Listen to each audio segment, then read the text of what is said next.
She says, no matter what, I always force the other player to finish the match. So if She there's likes to any, get that score posted that's first. right, So. any pressure applied. There's the breakdown of her strikes and spares. She pops it right in there on 19.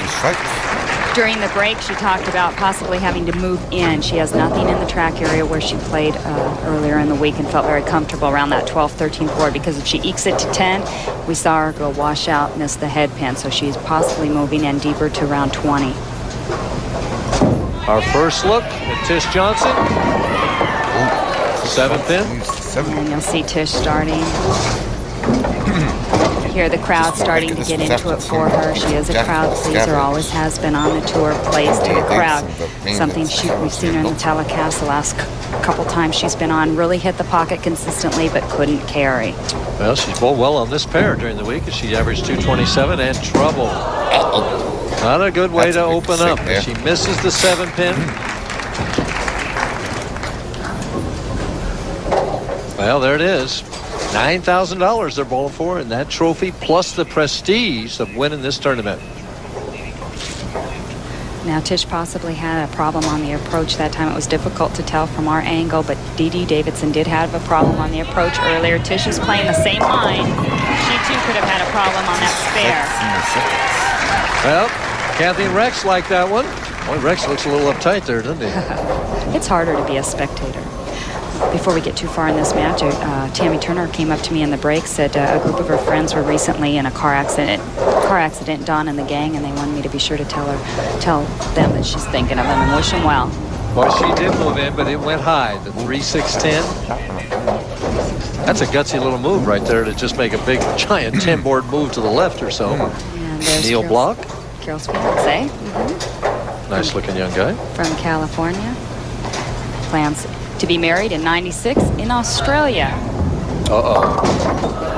Well, they both have opened within the first 2 frames. Not like her to miss spares, is it? No, it really isn't. She was able to stay tough, lead 5 of these rounds because of the fact that she was not missing any spares. And when you come out and give it right back to your opponent, that's not good. Back on her better lane. Gets the 9 pin out late. Was that the head pin that came back and got that? We'll have to take a look and see if we possibly can, because the ball came in very high, almost left a solid 9 pin. Let's watch. You can see there, the ball did come high. No, it looks like it was the 4 pin that actually took out the 9. Oh, the Brooklyn action. A lot of them tonight. Right. Got the break there. And Tish trying to pump herself up, says, come on, come on. You can see this ball start hook right of the head pin. Head pin came off the wall, actually tripped out the 4. Well, it's a double in any sense. Trying for 3.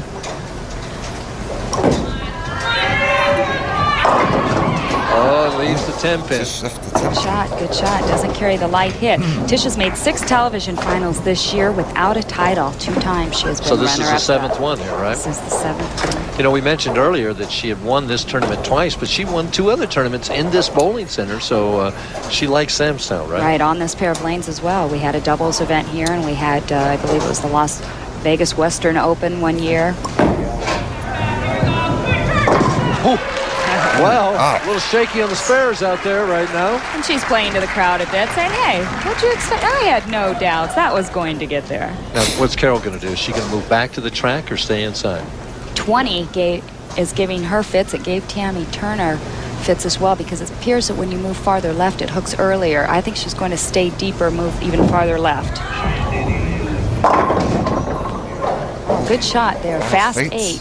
Another director of operations in Samstown, David Aiello. People here at Samstown are very happy with the Ladies Pro Bowlers Tour. Very friendly. It's nice to sit up at the tables. The dealers are all real friendly. Everybody around. It's just a real nice place to have to spend 7 or 8 days.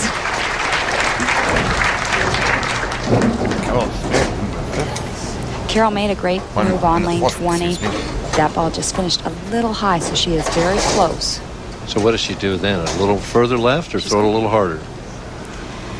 Normally I'd say move farther left, but unfortunately here, if you moved a little bit left, the ball possibly hooked a little bit more. So I'm not quite sure what kind of move she is going to make here. She may try to throw it a little harder, try to project it, maybe move her target, maybe a board right, just to project it a little You ever bit try right. moving it further down the lane? Do they do that too?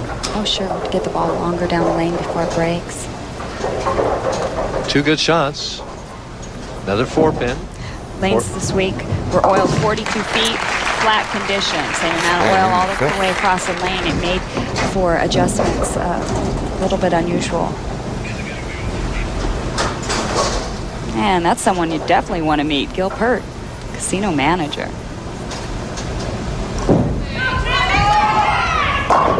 All right, she's feeling it now. After going Brooklyn on lane 20, definitely made a nice adjustment. She did leave us off 7 in the first frame, so she was close. 11 pins the difference right now, halfway through the final match. Talking to herself, come on. Excellent year for Tish Johnson. She's cashed 20 out of 21 events, including this event here. She's 3rd in points, overall points. Oh, what a pretty shot there. Well, she sent a message here to Carol. I'm not giving in easily. Right. Exactly. You're going to have to come and take it. She moves a little bit further left, it looked like, didn't it? She's standing about the 30th board. She walks pretty straight to the line, a little bit to the right. Just what you said. You moved a little left and it hooks earlier. She is caught right between a rock and a hard place right now. Tammy Turner is actually experiencing the same thing on lane 20. She tried to move left, but the ball hooked earlier.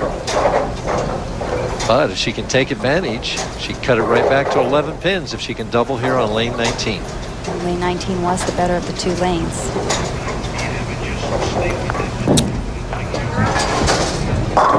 Oh, what a beautiful shot. Just bringing 10 pin. Boy, that would have been really a morale booster to get that double after you got the break in the Brooklyn. For those at home, some people may be wondering if you're throwing at Brooklyn, why not just stay there? I think it's a possibility, but the pros just instinctively always try to adjust to get the ball into the pocket. Exactly. There were a couple of games throughout the week I did that. I had a great shot on the Brooklyn side on one lane, and I swear I should have stayed there.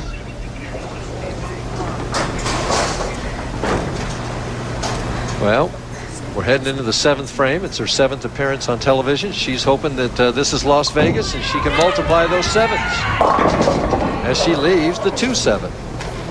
Well, again, we saw Carol Gianotti shoot 3-10 last game. She tried to put the ball between the 3 and the 10. Tish Johnson will do the same. She'll try to put the ball between the 2 and the 7. It seemed like that was a little bit of a defensive shot, though, that she just threw there, don't you think?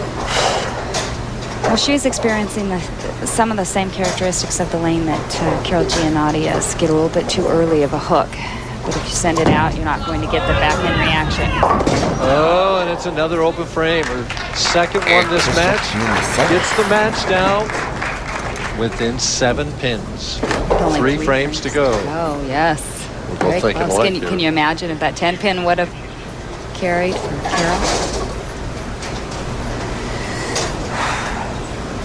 Heart's pounding right now. Big breath.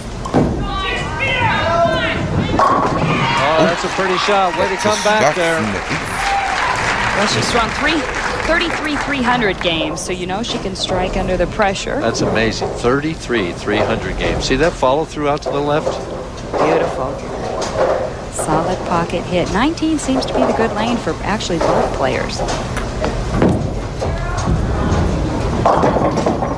A little high. Also a little slow on her ball speed. I think she's afraid to get up her speed, because if she does, she's afraid it's going to sail to the right. Yeah. So she kind of tentatively threw that shot. A little more ball speed, I think she would have been right on line. Well, she makes this. The difference is 9 pins with 2 frames to go. Imperative that she set herself up for the 10th frame with a strike on her good lane. She's only had 3 strikes the whole game. That's right. There we see the score. 7 national titles in her 5 years as a professional. She was the runner-up to Player of the Year in 1992. Tish Johnson won that honor that year. Oh, another 10 pin. Boy, again. She's thrown it in there on lane 19.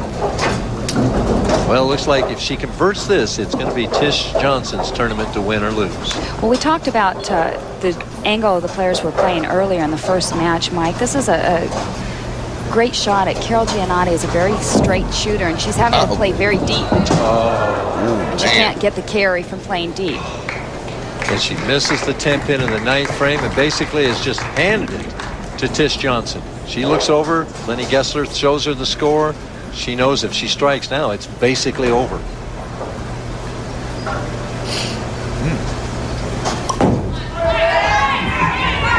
Try again. Leaves the 2-4. Same hit that she left the 2-7 on, but a better result down at the end. She almost left the 2-4, 7-10.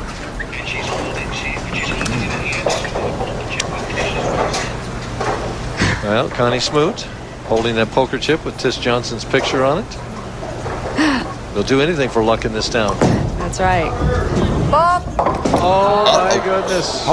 Boy, it seems like neither one of these players want this. And you know they both want it almost too bad. She says, what is this?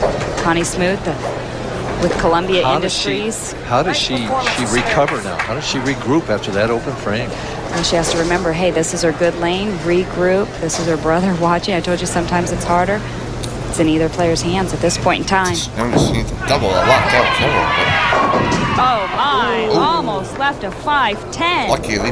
But a makeable spare right now. Yes. Spares are good enough to win. Carol Gianotti looks pretty relaxed. Watch this. The ball actually deflects as it hits the pocket, hits light.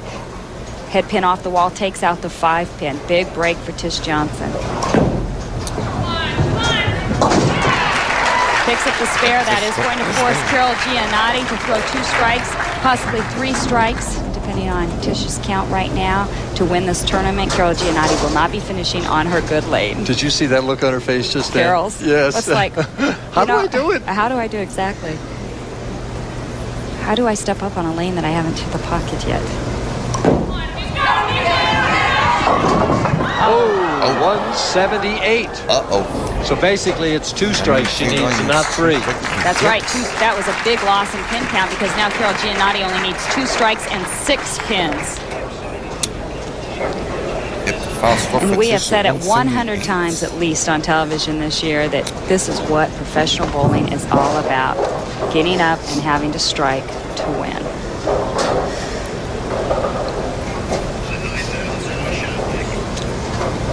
Has to have the first one. It's got a chance. Oh, and leaves a soft 10. Tish Johnson has won for the 3rd time in this tournament. Wow. Very professional shot there. Very. Just did not quite have enough back-end reaction to get that 6-pin to flip out the 10. You know, she throws a 15-pound ball because of the arm injury. I wonder if a 16 would have carried that. I'd have to say no. I don't think so. It's the angle of entry that she's coming in. She's coming in from deep inside. The ball just needed to finish a little bit harder. Wow, tears everywhere. Shows you can be happy and cry, I guess. Never got a strike on that lane except for the Brooklyn that she had.